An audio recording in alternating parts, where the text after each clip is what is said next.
Hello વિદ્યાર્થી મિત્રો, open study point YouTube ચેનલમાં આપનું હાર્દિક સ્વાગત છે। આજે આપણે શીખીશું ધોરણ 6 વિષય હિન્દી પાઠ 6 ન્યાયના અભ્યાસ અને સ્વાધ્યાયના પ્રશ્નોની સમજ મેળવવાની છે। તો ચાલો જોઈએ પાઠ 6 ન્યાય એના અભ્યાસ અને સ્વાધ્યાયના પ્રશ્નોના જવાબની સમજ। સૌપ્રથમ અભ્યાસના પ્રશ્નો જોઈશું। प्रश्न क्रम 1, निम्नलिखित प्रश्नों के उत्तर दीजिए। सवाल नंबर 1, अली ख्वाजा ने मोहरे तेल में क्यों छुपाई होगी? तेनो जवाब, तेल के रंग के कारण मोहरे दिखाई न पड़े, इसलिए अली ख्वाजा ने मोहरे तेल में छुपाए होंगे। सवाल नंबर 2, मित्र के साथ हमें कैसा व्यवहार करना चाहिए? तेनो जवाब, मित्र के साथ सच्चाई और ईमानदारी से भरा व्यवहार करना चाहिए। मित्र के साथ हमें कभी छल कपट और विश्वासघात नहीं करना चाहिए। सवाल नंबर 3, वाजिद और हसन की जगह आप होते तो क्या करते? तेनो जवाब, वाजिद की जगह मैं होता तो अपने मित्र के साथ विश्वासघात न करता। अगर मैं हसन की जगह होता तो मैं भी उसी की तरह घटना की पूरी छानबीन करता और युक्ति से अली ख्वाजा को न्याय दिलाता। प्रश्न क्रम 2, नीचे लिखे संदर्भ में कहानी के पात्रों के संवाद कक्षा में बुलवाइए। पहलू, अली ख्वाजा और वाजिद। जब अली ख्वाजा तेल का घड़ा रखने आया त्यारनो जवाब, वाजिद, आओ आओ अली भाई, कहिए क्या बात है? अली ख्वाजा ने कहा, वाजिद भाई, बात यह है कि अल्लाह के शुक्र से मैं मक्का जा रहा हूँ, सारी तैयारी हो गई है। यह तेल से भरा घड़ा है, मैं चाहता हूँ कि इसे आप अपने यहाँ रख ले, जब मैं वापस आऊँगा तब ले लूँगा। वाजिद, हाँ हाँ कोई बात नहीं, यह लीजिए मेरे तहखाने की चाबी, वहाँ घड़ा रख आइए, जब लौटे तब वहाँ से ले जाए। अली ख्वाजा, शुक्रिया। अली ख्वाजा ने कहा, अरे वाजिद भाई, तेल के इस घड़े में मेरी 500 मोहरें भी थी, वे इसमें नहीं है। वाजिद, अली भाई, आप हमारे यहाँ तेल से भरा घड़ा रख गए थे, वह वैसे का वैसा आप वापस आकर ले गए। यह मोहरों की बात कहाँ से आ गई? अली ख्वाजा ने कहा, मोहरें घड़े के अंदर थी, मैंने उनका जिक्र करने की जरूरत नहीं समझी, लेकिन अभी देखा तो उसमें तेल है पर मोहरें नहीं है। सवाल नंबर 2, अली ख्वाजा और वाजिद का झगड़ा। वाजिद, देखिए आप तहखाने में जिस जगह जैसा घड़ा रख गए थे वैसा आपको मिल गया, इसके सिवा मैं कुछ नहीं जानता। अली ख्वाजा ने कहा, उसमें मोहरे नहीं है, इसका मतलब आपने मोहरे चुरा ली है। वाजिद ने कहा, अली, एक तो मैंने आपका तेल रखा और उस पर से चोरी का इल्जाम, शर्म नहीं आती आपको? अली ख्वाजा ने कहा, शर्म तो तुमको आनी चाहिए, दोस्त और पड़ोसी के साथ धोखेबाजी करते हुए मोहरे चुरा ली और अब बड़े साहूकार बनते हो। वाजिद ने कहा, जो चीज़ थी ही नहीं उसकी चोरी का सवाल ही पैदा नहीं होता, तुम्हारे इल्जाम लगाने से मैं चोर नहीं बन जाता। प्रश्न क्रम 3, हसन ने क्या सूझबूझ दिखाई थी? कक्षा में चर्चा कीजिए और लिखिए।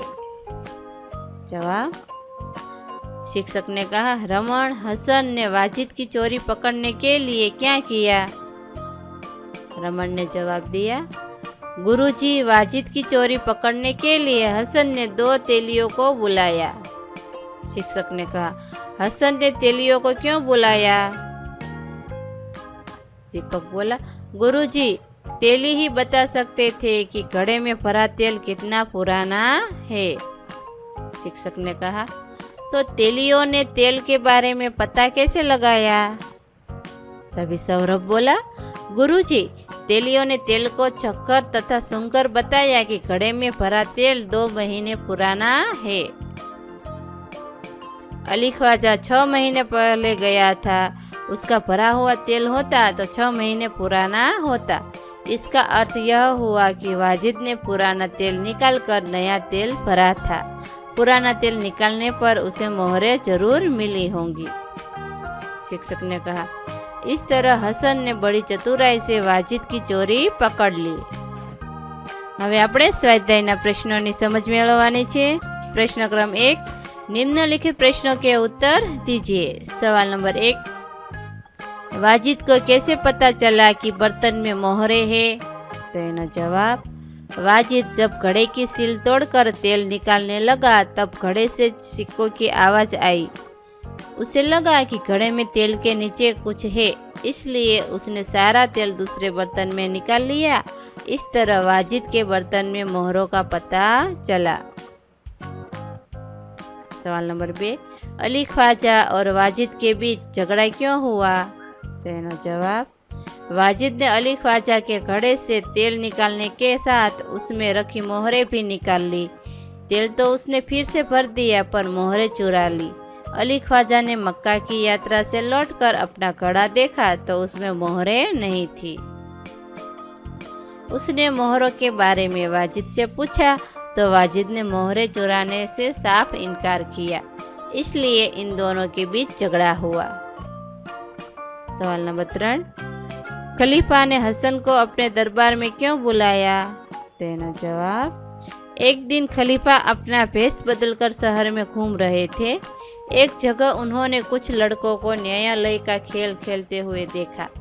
वे छिपकर उनका खेल देखने लगे। जो लड़का न्यायाधीश बना था उसकी समझदारी और निर्णय करने की पद्धति उन्हें बहुत अच्छी लगी। उन्हें लगा कि अली ख्वाजा और वाजिद के झगड़े को यह लड़का सुलझा सकता है, इसलिए उन्होंने हसन को अपने दरबार में बुलाया। सवाल नंबर 4, तेलियों की बात सुनकर वाजिद क्यों घबराया? तो इनका जवाब, तेलियों ने घड़े के तेल को देखा, चखा और सूंघकर बताया कि वह 2 महीने पुराना है। अली ख्वाजा ने घड़े में 6 महीने पहले तेल भरा था, इसलिए साबित हो गया कि वाजिद ने अली का तेल निकालकर बाद में उसमें दूसरा तेल भरा। पुराना तेल निकालने पर उसे घड़े में रखी मोहरें जरूर मिली होगी। तेलियों की बात सुनकर अली को लगा कि उसकी चोरी पकड़ी जाएगी, इसलिए वह घबरा गया। सवाल नंबर 5, तेलियों ने कैसे सच्चा निर्णय किया? तेना जवाब, तेलियों को तेल की अच्छी परख थी। कौन सा तेल कितने समय का है इसे वे आसानी से बता सकते थे। उन्होंने घड़े के तेल को देखा, सूंघा और चखा। उन्होंने बताया कि घड़े का तेल 2 महीने से ज़्यादा पुराना नहीं है। इस प्रकार तेल की गंध और स्वाद की पहचान कर तेलियों ने घड़े के तेल के बारे में सच्चा निर्णय किया। सवाल नंबर 6, वास्तविकता जानने पर खलीफा ने क्या निर्णय किया? तेना जवाब, हसन की सूझबूझ से तेल के बारे में वास्तविकता का पता चल गया। इससे खलीफा को न्याय के लिए सबूत मिल गया। उन्होंने वाजिद को अली ख्वाजा की मोहरें वापस करने का आदेश किया। इसके साथ ही उन्होंने विश्वासघात के अपराध के लिए वाजिद को सजा सुनाई। खलीफा ने बुद्धिमान हसन को बहुत सा पुरस्कार दिया। प्रश्न क्रम 2, निम्नलिखित वाक्य कौन किसे कहता है, लिखिए। सवाल नंबर 1, यह तेल का घड़ा मैं आपके घर रख कर जाना चाहता हूँ। तेना जवाब, अली ख्वाजा वाजिद से कहता है। तो आ वाक्य अली ख्वाजा वाजिद ने कहे छे। सवाल नंबर 2, आप अपना घड़ा तहखाने में रखाइए। आ वाक्य वाजिद अली ख्वाजा ने कहे छे। तीजू, आप काजी की अदालत में जाइए। लोग अली ख्वाजा से कहते हैं। तो आ वाक्य लोगो अली ख्वाजा ने कहे छे। चौथू, आप इस घड़े की जांच कीजिए। आ वाक्य हसन तेलियों से कहता है। पांचमू, हुजूर मैं तो 6 महीने पहले मक्का की यात्रा करने गया था। अली ख्वाजा खलीफा से कहता है। આ વાક્ય અલી ખ્વાજા બોલે છે અને ખલીફાને કહે છે। प्रश्न क्रम 3 क आपने किए हुए प्रवास का वर्णन करते हुए मित्र को पत्र लिखिए। અહીંયા તમે તમારી પ્રવાસનું વર્ણન કરતો પત્ર તમારા મિત્રને લખી શકો છો। સૌપ્રથમ સરનામું લખવાનું છે। 15 આનંદ નિવાસ, કાલદા દેવી રોડ, મુંબઈ 40002, 24 दिसंबर 2012। प्रिय मित्र शैलेश, सप्रेम नमस्कार। कल ही मुझे तुम्हारा पत्र मिला। तुम्हारी दीदी की सगाई की खबर पढ़कर बहुत खुशी हुई। पिछले रविवार को हम कुछ मित्रों ने एक प्रवास का आयोजन किया था। सुबह 9 बजे हम सब मित्र गेटवे ऑफ इंडिया पहुंच गए। वहां एक मोटर बोट में बैठकर हम एलिफेटा के लिए चल पड़े। ठंडी ठंडी हवा की लहरों ने हमारे तन मन को पुलकित कर दिया। लगभग 1 घंटे की जल यात्रा के बाद हम एलिफेटा पहुँचे। एलिफेटा का वास्तविक नाम धारापुरी है। हमने वहाँ की प्राचीन गुफाएं देखी। कई गुफाओं में बुद्ध की प्रतिमाएं हैं। एक गुफा में ब्रह्मा, विष्णु और महेश की त्रिमूर्ति है। उसने हम सबका मन मोह लिया। हमने वहाँ के एक होटल में खाना खाया। कुछ समय हमने विश्राम करने और खेलने में बिताया। शाम को 5 बजे हम मुंबई लौट आए। हमारा यह 1 दिवसीय पर्यटन बहुत ही मज़ेदार रहा। उसकी याद आज भी हमारे मन को प्रसन्न कर देती है। अपने माता पिता से मेरा प्रणाम करना। शीला दीदी को बधाई। तुम्हारा मित्र सुरेश। प्रश्न क्रम 3 ख क्या तुम्हारे साथ भी कभी कोई ऐसी घटना घटी है कि तुम्हें न्याय के लिए किसी के पास जाना पड़ा? उस घटना को विस्तार से लिखिए।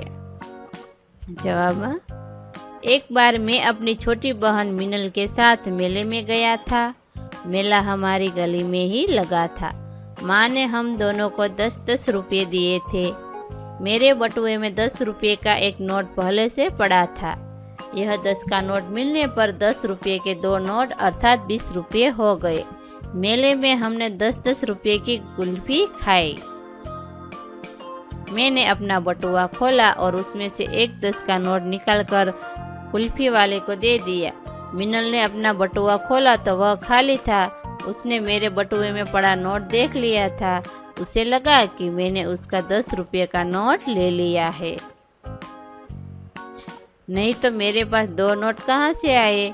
अपने बटुए में नोट न देखकर मिनल रुआसी हो गई। बोली, लगता है मेरा नोट तूने ले लिया है। अब मैं कुल्फी का पैसा कहाँ से दूँ? मैंने उसे समझाया कि दूसरा 10 रुपये का नोट मेरे बटुए में पहले से है, पर वह न मानी और मुझे झूठा बताने लगी। मैंने अपने बटुए से नोट कुल्फी वाले को दिया और मिनल को लेकर माँ के पास आया। मैंने माँ से कहा, माँ देखो, मिनल मुझे झूठा कह रही है। आपने जो 10 का नोट दिया था वह इसने कहीं गिरा दिया। अब अपनी गलती के लिए मुझे दोष दे रही है। माँ, अब तू ही इसको समझाओ।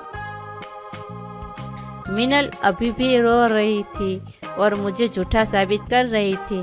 माँ ने उससे कहा, अरे पगली, टेबल पर देख, वह क्या पड़ा है। माँ का दिया हुआ नोट मिनल टेबल पर ही भूल गई थी। वह नोट उसने बटुए में डाला ही नहीं था, तो मिलता कैसे? अब मिनल को अपनी भूल का पता चला। उसने मुझसे क्षमा मांगी। प्रश्न क्रम 3 ग कहानी की प्रमुख घटनाओं को इस क्रम में लिखो कि पूरी कहानी स्पष्ट हो सके। तो અહીંયા વાર્તાની પ્રમુખ ઘટનાઓને એવી રીતે લખવાની કે એની પૂરી કહાની એટલે કે પૂરી વાર્તા સ્પષ્ટ થઈ શકે। जैसे कि इराक में व्यापारी अली ख्वाजा के पास 1000 जवाब 500 मोहरों को तेल से भरे घड़े में रखना। उस घड़े को मित्र वाजिद के तहखाने में रख आना और मक्का की यात्रा पर निकल जाना।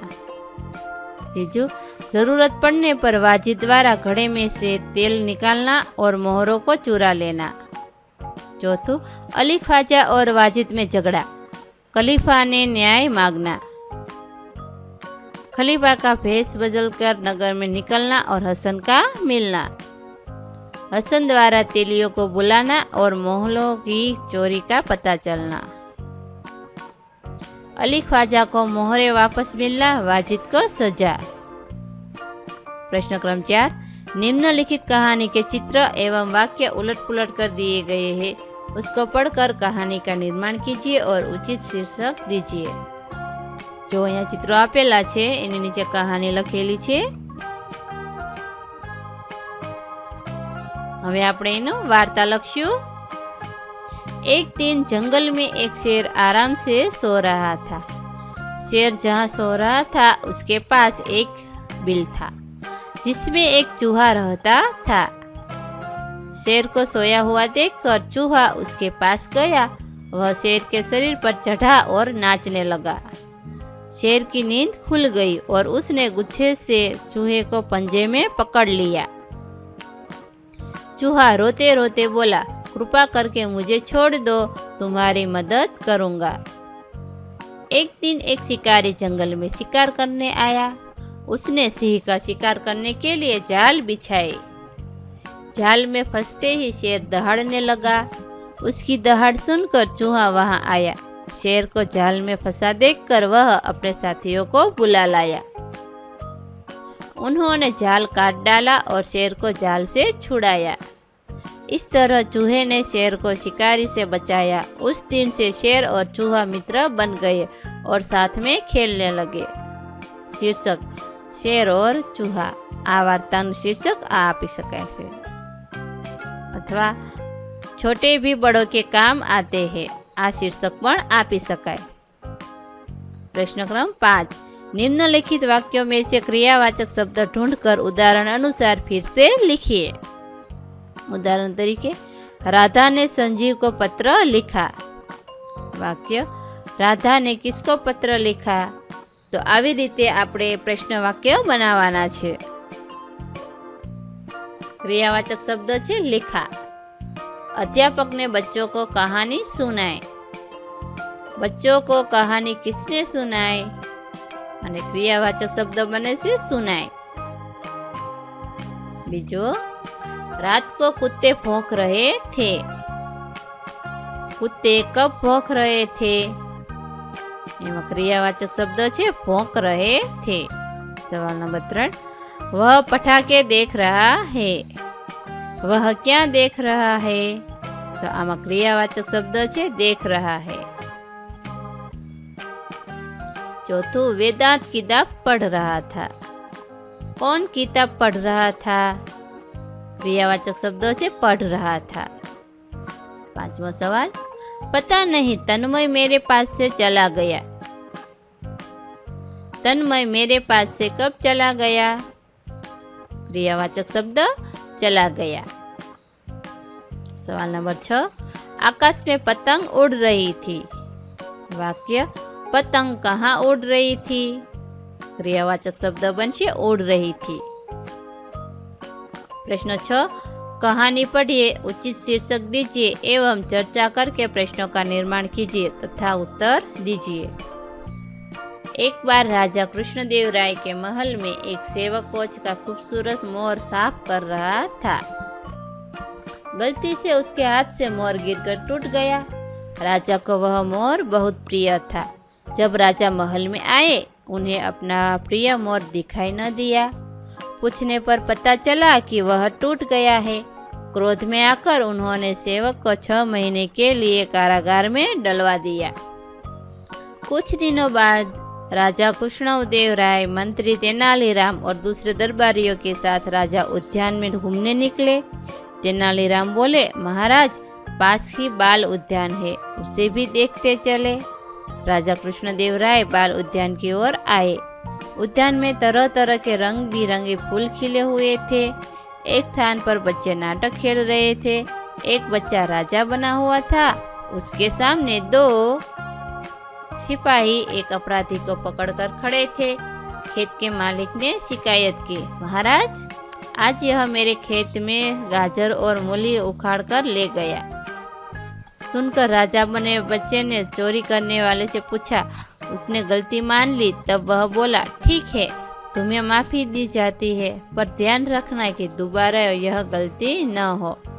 फिर खेत के मालिक से कहा, तुम्हारे नुकसान की भरपाई शाही खजाने से की जाएगी, पर पहली गलती पर भला हम कैसे सजा दे। नाटक देखने के बाद मंत्री ने कहा, महाराज, यह बच्चा तो बड़ा शरारती है, इसे सजा मिलनी चाहिए। तेनालीराम बोले, हाँ महाराज, मेरे विचार से सजा यही हो कि इसे राज दरबार में बुलाकर यह नाटक फिर से दोहराने को कहा जाए। नाटक देखकर राजा कृष्णदेव राय सोच पड़े।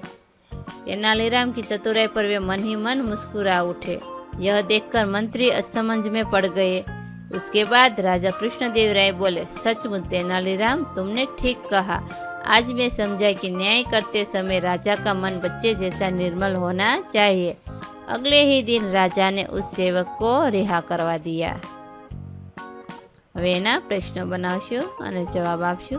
सेवक से कौन सा अपराध हुआ? तेनो जवाब, सेवक से राजा का प्रिय कांच का मोर टूट गया था। सवाल नंबर 2, राजा ने सेवक को क्या सजा दी? तो एनो जवाब, राजा ने सेवक को 6 महीने के लिए कारागार में डलवा दिया। सवाल नंबर 3, बाल उद्यान में क्या हो रहा था? तो एनो जवाब, बाल उद्यान में बच्चे नाटक खेल रहे थे। सवाल नंबर 4, तेनालीराम राजा कृष्णदेव राय को बाल उद्यान में क्यों ले गए? तो एनो जवाब, तेनालीराम राजा कृष्णदेव राय को बाल उद्यान में ले गए क्योंकि वे उन्हें यह समझाना चाहते थे कि न्याय करते समय राजा का मन बालक जैसा निर्मल होना चाहिए। सवाल नंबर 5, तेनालीराम बालक को कौन सी सजा दिलाना चाहते थे? जवाब, तेनालीराम बालक को यह सजा दिलाना चाहते थे कि उद्यान में किए गए नाटक को वह दरबार में दोहराए। सवाल नंबर 6, न्याय करते समय राजा का मन कैसा होना चाहिए? तेना जवाब, न्याय करते समय राजा का मन बच्चे जैसा निर्मल होना चाहिए। सवाल नंबर 7, राजा ने सेवक को क्यों रिहा कर दिया? तो एनो जवाब, राजा ने सेवक को रिहा कर दिया क्योंकि उसने पहली बार यह मामूली अपराध किया था। आ विडियो निहाळवा बदल आपनो खूब खूब आभार अने ओपन स्टडी पॉइंट चेनल तरफथी विडियो निहाळवा बदल आपनो आभार। आवा बीजा विडियोज निहाळवा माटे अमारी YouTube channel Open Study Point अत्यारे ज सब्सक्राइब करो।